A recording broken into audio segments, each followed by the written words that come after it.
우리 하나님은 기도에 응답하시는 하나님이십니다.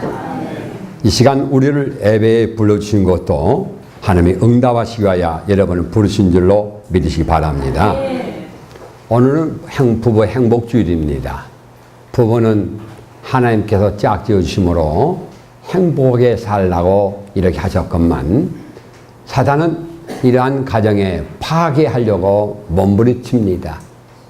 에덴 동산에서 아담과 하와가 살던 곳을 쫓겨나도록 그 행복한 낙원에서 살지 못하도록 갖가지 유혹을 통해서 특별히 선악과를 따먹게 하여서 그 행복의 동산에서 쫓겨나게 만듭니다.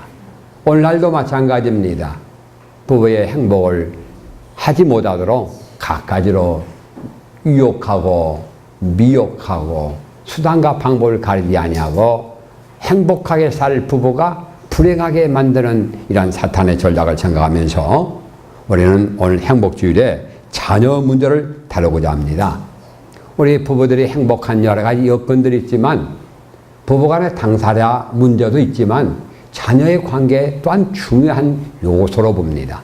그래서 가정에서 싸움이 시작되는 것은 부부 관계에서도 있지만은 자녀 문제로 말미암아 많이 싸움이 이어지는 것들을 우리는 종종 보고 또 우리 그렇게 살아왔지 않습니까? 그래서 오늘은 부부 행복주일에 자녀 문제를 다루고자 합니다. 자녀로 인해서 행복한 부부가 누구냐? 한나의 가정이었습니다. 그래서 기도하는 어머니의 한나라는 제목으로 오늘 말씀을 전하고자 합니다. 한나는 한마디로 표현하면 기도로 자녀를 양육한 어머니라는 것입니다. 이 한나는 성공적으로 자녀를 키웠습니다. 그래서 한나를 통해서 주시는 교훈이 무엇인가를 오늘 말씀을 전하고자 합니다. 한나는 어떻게 해서 기도하는 어머니가 되었을까요? 본래부터 기도하는 어머니였을까요? 이에 대해서 성경은 언급하지 않고 있지만 결정적인 내용을 오늘 성경은 우리에게 가르쳐 줍니다. 그것은 무엇입니까? 한나에게는 마음에 아픔이 있었다는 것입니다. 이것 때문에 기도하는 거예요. 그 아픔은 무엇입니까? 오늘날도 그렇지만은 과거에는 여자가 시집가서 아이를 낳지 못하면 그건 참 불행이었습니다. 우리나라 보면 칠거지약이라고 했어요. 악한 것 중에서 7가지 하려면 그 중 하나가 자녀를 양육하지 못하는 것입니다. 여자가 자녀 잉태하는 것은 하나님이 주신 복입니다. 그래서 시편 127편도 그랬죠. 태의 열매는 상급이다 그랬어요. 그래서 여자들이 잉태하여서 아이를 낳는 것은 복 중에 복입니다. 이로 인해서 여러 가지 복에 대해서는 나중에 말씀드리기라고. 그런데 이 여인은 시집가서 남들처럼 얘기를 나올 줄 알았는데 낳지를 않아요. 임신되질 않아요. 한 해, 2해를 넘겼는데도 아무리 해서도 안 돼요. 그러니 어떻게 합니까? 자녀를 양육해야 할 가정에 없으니까 첩을 두게 됐지요. 그래서 분인날을 여자를 소실로 삼았는데 거기도 임신이 안 되면 모르겠는데 거기서 자녀를 잘 낳고 있어요. 자녀를 낳으면 문제가 해결될 줄 알았는데 그러질 않아요. 특별히 첩인 분이나가 아이를 낳고부터는 태도가 달라졌어요. 본부인 자기를 갖다가 무시합니다. 멸시합니다. 얼마나 마음이 아프겠어요. 아마도 성경에는 그런 내용이 없지만은 네가 여자냐?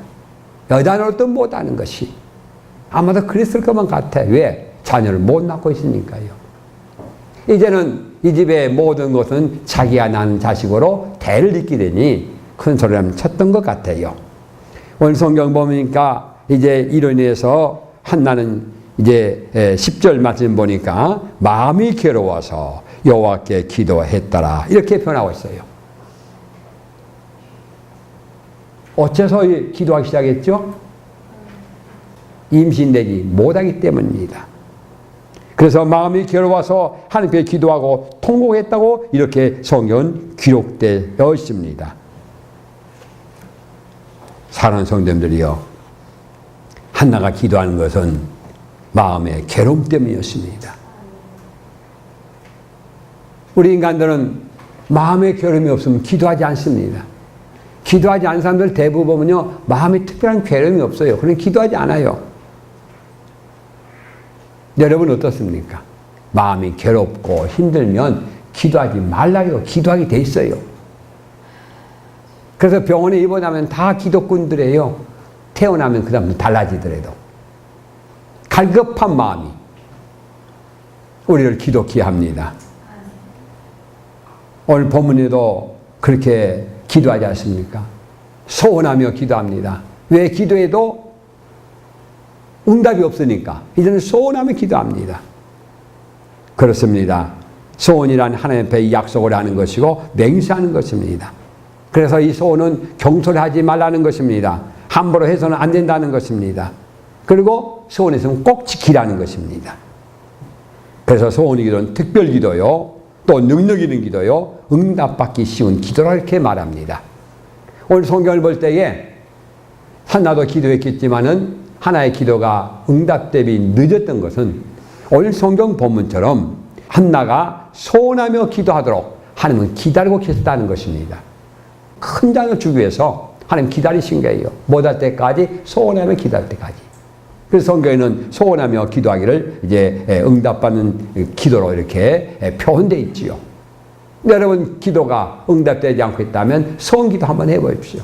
창세기 28장 20절 이하에 보면 야곱이 소원하면서 기도한 내용이 나옵니다. 여호와께서 나를 보호하시고 하나님 지켜주시며 돌아오게 한다면 하면서 소원기도 내용이 나옵니다. 어쩌면 하나님께서는요, 우리에게 소원하기를 원하십니다.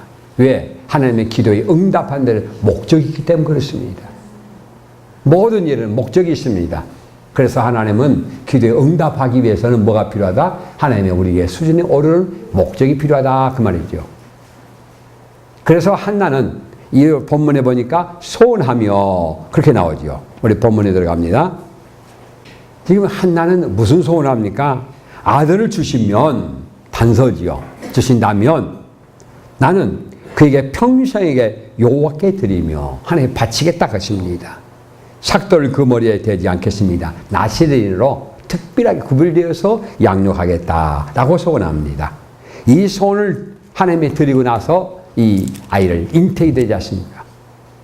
여러분이 기도하다가 기도해도 안 되면 하나님께서 그 기도의 내용에 대한 소원하면서 한번 기도해 보십시오. 왜 그러냐? 소원 기도는요, 주로 소원 기도 내용들이 무엇입니까? 하나님께 드리는 것입니다. 하나님께 쓰임받는 것입니다. 그래서 소원 기도가 중요한 것입니다. 나에게 부자가 되어 주신다면 이런 소원 기도가 되지 않으니까 허랑방탕하게 물질 써버립니다. 하나님께서 나에게 물질 주신다면 나는 이렇게 쓰겠습니다 라는 것이 주께 합당하면 응답하실 것이요, 주님께서 나에게 건강 주신다면 내가 이렇게 하나님을 위하여 일하겠습니다 라는 것이 소원이기 때문에 소원하는 수준까지 올라가야 돼요. 여러분의 기도가 응답되기를 원한다면, 그런데 그것이 없으니까 어떻게 됩니까? 기도의 응답이 더디는 거지요. 여러분이 간절히 소원한다면, 여러분이 바란다면 소원하면서 기도하는 여러분 되셔서 또 하나님의 뜻을 이루어 나가는 복된 응답받는 성도가 되기를 주 이름으로 축원합니다. 그래서 한나에게는 하나님께서 주신 선물 주어야 하는데 그 소원을 안 하는 거예요. 그러니까 하나님의 응답이 더디는 거지요. 그 애걸 복걸하면서 소원하는 수준까지 올라갈 때까지 하나님 기다리고 계신 거예요. 언젠가는 제가 그런 말씀 드린 기억이 나시죠? 내 기도가 응답되지 않으니까 내가 애타는 줄 알았어요. 내가 애타게 부르짖는 줄 알았더니 더 깊이 해보니까 뭐예요? 하나님이 애타시더라 그 말이에요. 왜? 하나님 주고 싶은데 수준이 올라가질 않아. 소원하지 않아. 내가 응답 주신다 해도 바르게 쓰지 못할 것 같아. 그러니까 하나님이 애타는 거죠. 믿음이 성장되어서 하나님의 응답받는 자로서의 쓰임받기 원하는데 그러지 않기 때문에 하나님 줄 수가 없어요. 마치 아이가 칼을 달라고 그래, 식칼을 달라고 그래요. 엄마가 주지 못하죠. 왜? 이게 보나마나 뻔히 잘못 쓰기 때문에 그래요. 그러니까 못 주는 거지요. 그러나 아이가 다 큰 후에는 달라고 하면 금방 주는 거지요. 왜? 잘 사용하니까. 우리가 잘 사용할 것 같지요? 그런데 잘못 사용합니다. 그 대표적인 사람이 누군지 아십니까? 솔로몬 왕입니다. 부귀 공명을 다 주고 나니까 어떻게 되십니까? 타락해 버리지 않습니까? 여호와를 위해서 성전도 거룩하게 만들고 다 주미는데요, 마지막 타락해 버려요. 안타까운 일이죠. 그처럼 하나님 물질을 달라가는 사람 물질 주면요, 바쁘다고 교회 안 나옵니다. 잘못되어 있는 거죠. 건강 주면요, 하나님 건강 달라고 해놓고요, 건강 주면요, 예배당에 빠집니다. 바쁘다고 어디 가고요, 건강하니까 걸어다니고 걸어다니까 움직이는 거예요. 교회는 못 와도 예배는 안 드려도 거기는 가거든요. 왜? 건강하기 때문에. 그 시간에 그 사람이 아픈다면요, 병원에 있을 겁니다. 꼼짝달싹 있을 겁니다. 근데 건강해지면 엉뚱한 짓 해요. 여러분 분명히 알아야 돼요.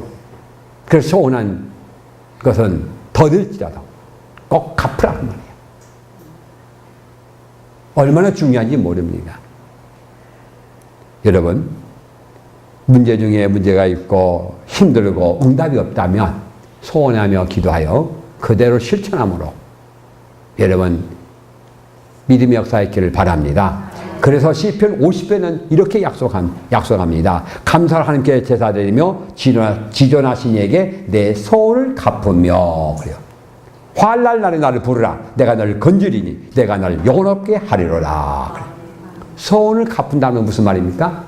자, 내가 하나님 몸이 건강치 못한다 합시다.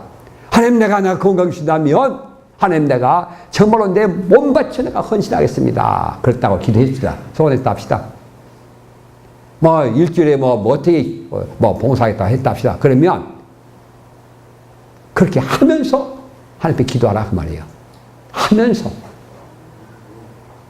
그렇게 하면 하나님께서 응답하시겠다는 것이 시편 50편 14절 15절 말씀이에요. 그런데 많은 성도들은 응답해 주시면, 건강 주시면 내가 어떻게 하겠다고 말하지만 말이에요, 주시 전부터 성경은 뭐라 하냐? 그걸 행하라 그 말이에요. 그걸 행하라. 그러면서 너에게 부르짖으라. 그러면 내가 건져리니 내가 나를 영원롭게 하리라 라고 말씀합니다. 오늘 한나는 어떻게 합니까? 애를 낳으면, 낳기 전에는 드릴 수가 없잖아요. 애기 없는데. 그러니까 한나야, 낳으면 드리지만은 우리에게는 이런 것들이 많지 않습니다. 내 건강을 드리는 것, 꼭 내가 질병이 없어야만 됩니까? 아닙니다. 아픈 가운데도 입원 중에도 할 수가 있는 거예요. 우리가 돈, 물질 있으면 하나님 축복하시면 내가 헌신하겠다? 없어도 할 수 있어요. 없어도 한 사람이, 성경의 대표적인 사람이 누굽니까? 사르밧 과부입니다. 한 움큼밖에 없어요. 더 이상 먹을 것도 없어요. 이거 먹고 이제 굶어 죽을 상황인데도 불구하고 드리지 않습니까? 없어서 못된 사람은 세상에 없어요. 성경에 보면 없어서 없는 걸 달라가신 분이 아니다 그 말이죠. 그래서 하나님께서는 아브라함에도 이삭을 바칠 때 어떻게 바쳤습니까? 없을 때 바치라 그랬습니까? 없는데 못 바치잖아요. 그러니까 이삭을 줘놓고 바치라 하지 않습니까? 바치라고. 진짜로 바쳐버리니까 열국의 아비가 됐지 않습니까? 믿음의 조상이 됐지 않습니까? 바로 그것이 우리 하나님이십니다. 두려워하지 마십시오. 염려하지 마십시오. 하나님 앞에서 오늘 갚으면, 하나님의 말씀대로 하면 놀라운 일이 일어날 줄로 믿으시 바랍니다. 그래서 이 한나는 서운하면서 하나님께 기도했더니만 어떻게 했습니까? 응답하셔서 사무엘 주시지 않습니까? 신앙은요, 부모에게서 자식에게로 자동적으로 유전되는 것이 아니고 개성되는 것도 아니고 승계되는 것도 아닙니다. 부모가 잘 가르치고 좋은 영향 미쳐야만이 신앙은 밑으로 이어집니다. 그렇다고 해서 훌륭한 부모가 믿음 좋다고 해서 다 자녀들마다 다 신앙이 좋습니까? 예, 그렇지 않는 경우도 또한 많다는 것입니다. 훌륭한 부모 밑에도 얼마든지 탕자가 나올 수 있습니다. 그 좋은 성경적인 애가 다윗의 아들 압살롬입니다. 우리는 다윗을 성군 다윗이라고 부르지 않습니까? 아브라함과 이삭 사이에 가장 위대한 신앙인을 꼽은다면 다윗으로 꼽지 않습니까? 그것이 성경 마태복음 1장 1절에 기록되어 있지 않습니까? 그만큼 위대한 신앙인 다윗도요, 실수를 해서 간음도 하고요, 자식 잘못 가르쳐서 압살롬 같은 정말 반역군도 나오고요. 여러분, 자녀들 잘 둔 줄 아십시오. 자녀들이 압살롬이가 왕 아버지 죽인다고 반란을 일으켰으며 쫓아가고 말이에요. 아버지 잘 찬탈하고요. 못된 일 하셨습니까? 그런 자녀가 믿음의 가정에도 있다는 것입니다. 이걸 뭘 말합니까? 자녀 양육이 그만큼 힘들다는 것이지요. 우리들이 자녀들의 신앙을 위하여 간절히 기도해야 할 줄로 믿으시 바랍니다. 그들이 하나님을 만날 수 있도록 기도해야 됩니다. 구원에 체험할 수 있도록 기도해야 됩니다. 천국의 소망을 가질 수 있도록 기도해야 한다는 말씀입니다. 구원받지 못하고 출시하고 구원받지 못하고 부자되고 구원받지 못하고 천하를 거머쥔다 한들들 무슨 성이 있느냐고 마태복음 16장 26절에 말씀하지 않습니까? 사람이 만일 천하를 얻고도 제 목숨을 잃으면 무엇이 유익하리요? 사람이 무엇을 주고 제 목숨과 바꾸겠느냐라고 말합니다. 우리 인생의 가정에서 가장 비참한 일은 무엇입니까? 믿음의 가정에서 자녀들이 세상에서 출시하고도 신앙에서 실패하는 것은 비참한 일입니다. 어느 걸 택하시렵니까? 세상 출세는 못하더라도 신앙을 택하겠습니까? 아니면 세상 출세 택하고 신앙을 포기하겠습니까? 가장 비참한 것은 세상 출세하고도요, 신앙 실패한 사람들입니다. 왜 그럴까요? 결국은 멸망이요, 지옥 가서 후회할 것입니다. 그때 부모가 나에게 억지라도 신앙시켰더라면 이 지옥에 안 왔을 것인데 누가 원망받습니까? 신앙생활 하라게도 안 하던 그 자녀를 나중에 원망하고 멸망합니다. 사랑하는 성도들이요, 그래서 우리에게 신앙은 가장 중요한 것입니다. 아픔과 고통이 있더라도 자녀들이 신앙생활하는 길로 인도해야 할 줄로 믿으시 바랍니다. 여기에 우리는 소원하면서 막 기도할 이유가 여가 있어요. 여러분, 소원하며 응답받았으면 그것이 이루어지도록 해야 됩니다. 그래서 한나는 아이를 젖대고 나서 바로 성전에 바치지 않습니까? 성전을 자라게 하지 않습니까? 오늘 본문에 있는 사무엘상 2장 18절 19절 보니까 이렇게 기록됩니다. 사무엘이 어렸을 때에 세마포 에봇을 입고 요 앞에 섬겼더라 그랬어요. 어릴 때부터 하나님 앞에 자라게 만듭니다. 여러분, 그래서 교회에서 성장하는 것이 얼마나 귀한지 모릅니다. 빽빽 울더라도 교회에 데리고 나와야 됩니다. 어떤 어머니는 그렇게 말씀 부린다고 교회를 데려오지 않는 사람도 있어요. 특별히 신방하다 보면 애들이 말씀 부린다고 방해한다고 쫓아내는 사람도 있어요. 안 됩니다. 그런 예배를 방해한다 할때라도 예배를 드리는데 동참하도록 해야 됩니다. 아이들은 아직 어리기 때문에요, 말씀 부르면서 움직이면서 노닥거리면서 그건 듣거든요. 그렇기 때문에 그래도 같이 예배드리도록 해야 돼요.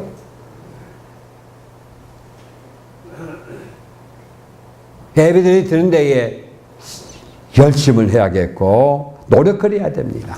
그리하면 그들은 보면서 장난하면서 놀면서 그들은 믿음을 배우게 됩니다.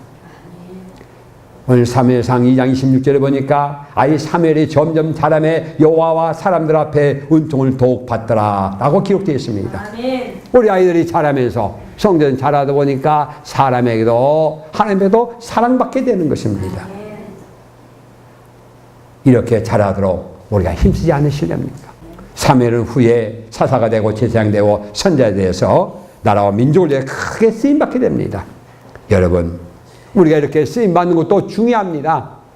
그러나 이렇게 쓰임받는 자가 있는가 하면 그렇지 못한다 있습니다. 그러나 우리는 믿음의 자녀가 될 수 있도록 우리는 힘써 기도해야 할 줄로 믿으시 바랍니다.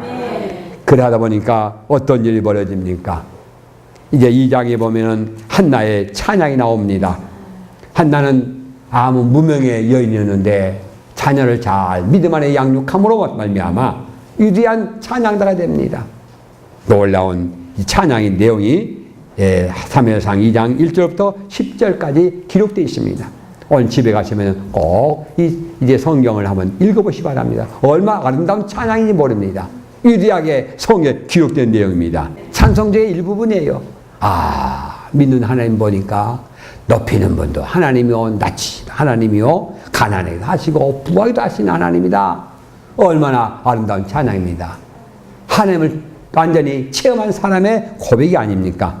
이런 고백이 저와 여러분과 여러분 자녀가 되기를 주 이름으로 축원합니다. 2단계 올라가야 행복하다 그 말이죠. 물들 주신 이도 여호와시요 취하신 이도 여호와시라. 늘 욥이 행복했던 것과 같은 것입니다. 그러므로 자식의 장래는 분명하게 하나님의 손에 달려 있습니다. 그러므로 우리는 부모의 기도에 달렸다고도 할 수 있지 않겠습니까? 왜? 기도의 응답은 하나님께 있기 때문에 그렇습니다. 그러므로 우리는 자녀를 24시간에 따라갈 수 없지만 내내 따라다니면서 어떻게 돕거나 지도할 수 없습니다. 그러나 하나님께 맡기는 기도를 통해서 하나님께서 자녀를 잘 지도하심으로 훌륭한 사물 같은 자녀가 될 줄로 믿으시 바랍니다. 특별히 부족한다 할지라도 하나님께 기도하면 하나님 도와주십니다. 부족하다고 낙심하지 마세요. 제가 늘 인용하는 성경 구절 중에서 한 구절이 있는데 고린도 전서 1장 26절의 말씀입니다. 너희 택하심을 보라 그러지요. 너희 택하심 보라. 지혜 없다고 낙심할 필요가 없습니다. 미를 하다가 낙심할 필요가 없습니다. 기도하면 됩니다. 하나님께서 우리에게 태어날 이유가 있어요. 이 땅에 우리가 태어날 이유, 태어날 목적. 그것은 우리에게 뭘 두어서 소원을 두고 행하신다 그 말입니다. 하고 싶은 마음을 주셔요. 그래서 이것을 알았던 이제 카르소의 어머니는 이제 이 소원을 이루기 위해서 어떻게 합니까? 성가대에 참석하게 하고 또 이렇게 레슨을 시킵니다. 이거는 무엇입니까? 하나님께서는 뭘 두시고 소원을 두시고 행하신 걸 알았기 때문에 그의 소원을 이루기 위하여 어머니로서 할 일을 다 하는 거예요. 기도하는 것입니다. 사랑하는 성도님들이요. 그러므로 이번 부부 행복주를 맞이해서 여러분 자녀가 믿음 안에서 자라날 수 있도록 여러분 자녀를 위하여 기도가 끝이지 아니하고 한나처럼 양육하는 여러분 되기를 주 이름으로 축원합니다. 이들의 기도의 내용이 무엇이었습니까? 하나님 일꾼 되도록 하나님 섬기도록 소원하며 기도했더니만 그대로 데려서 하나님께 영광 들은 복된 자녀가 된 줄로 믿으시 바랍니다. 여러분 이제부터 다시 한번 자녀를 위하여 기도하지 않으실랍니까? 늦었다 생각하지 마시고요. 지금부터 기도해야 됩니다. 출세도 좋고 뭣도 좋지만은 하나님의 일꾼으로 세우신 것입니다. 하나님을 섬기도록 기도하는 것입니다. 그리하면 내 영혼이 잘된 것처럼 범사에 잘되며 간간한 역사가 여러분 가정에 있어야 할 줄로 믿으시기 바랍니다. 기도하겠습니다.